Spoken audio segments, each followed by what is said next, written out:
Welcome to the Richmond Lord Jesus Church Radio Channel podcast. Today we're diving into a really powerful sermon that looks at a hero of faith, Abraham, and a moment where he makes the exact same devastating mistake twice.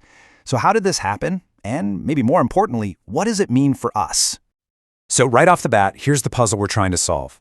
You have Abraham, this pillar of faith, and he repeats a lie that puts his wife, Sarah, in incredible danger. You just have to ask yourself, why? How could a man who walked with God fall into the very same trap all over again? Let's get into it. Okay, to really get what's different about this second time, we've got to first see just how shockingly similar the two situations were. I mean, the parallels are kind of crazy. Just look at this. Years after the first time this happened in Egypt, Abraham finds himself in a new place called Gerar, and it's like déjà vu. He's afraid for his life, so he tells the same lie. She's my sister. And what happens? The local king, Abimelech this time, takes Sarah into his palace. It's the same pattern, playing out all over again. So why? Why did this happen again? Well, the sermon really breaks it down for us, and it points to two main reasons for this repeated mistake. Let's take a look at the anatomy of this failure. First, he left Hebron. Now, that might not sound like a big deal, but Hebron was the place where he had communion with God, his place of prayer. And second, an old, deep-rooted habit just took over. When crisis hit, he just snapped back to his old fear-driven survival trick. And here's the thing the sermon points out, it's the flaw in his thinking. Abraham looks around and thinks, this is a godless place. He basically decided that God's protection plan didn't have coverage there. So what does he do? He falls back on his own clever scheme instead of trusting God. And this leads us to a much deeper idea that the sermon unpacks, this concept of a sin cycle, or what the Bible calls a stronghold. Let's break down exactly what that means. So, a stronghold. Think of it like a fortress of habit in your mind. It's a deeply ingrained pattern of thinking or sinning that becomes your go-to response whenever you're feeling stressed or scared or weak. It's that thing you keep coming back to again and again. And listen, this isn't just an Abraham problem. The sermon does a brilliant job of showing how this is a universal theme. Jacob's stronghold was deception. Moses, explosive anger.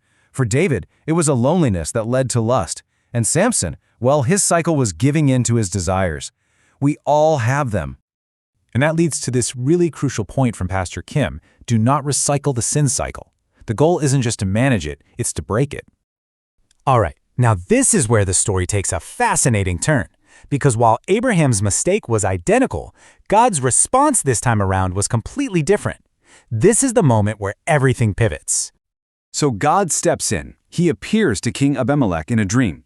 But he doesn't just pull Sarah out of a bad situation. No, he does something way more profound. Right in the middle of Abraham's mess, God redefines him. Think about this. At Abraham's absolute lowest point, when he's acting out of fear, when he's lying, God shows up and calls him a prophet. Now, a prophet isn't a fortune teller. It's someone chosen to represent God, to intercede and pray for others. It's a position of spiritual authority. And just like that, the entire power dynamic flips. God didn't introduce Abraham as the fearful man he was acting like, but as the powerful man he was called to be. All of a sudden, the mighty King Abimelech realizes he needs the prayer of this failing man Abraham to be saved. Everything is changed. Because of this divine reframing, this failure produces two incredible gifts for Abraham that the first one just didn't.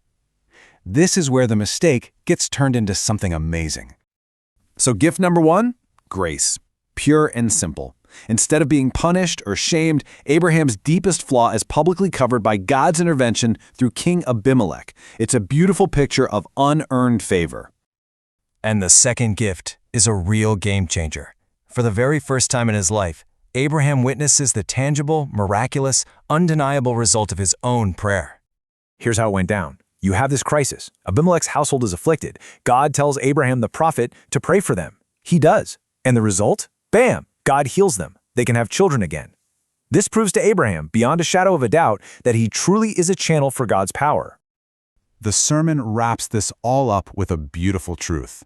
The place of mistake and disappointment becomes the place where grace and prayer begin. This is how God works. He takes our lowest moments, our biggest failures, and uses them as the starting block for real growth and deeper faith. So I'll just leave you with this to chew on. What if our greatest failures aren't the dead ends we think they are? What if they're actually doorways to experiencing God's grace and power in a way we never could have otherwise? See you next week. May the peace of the Lord always be with you.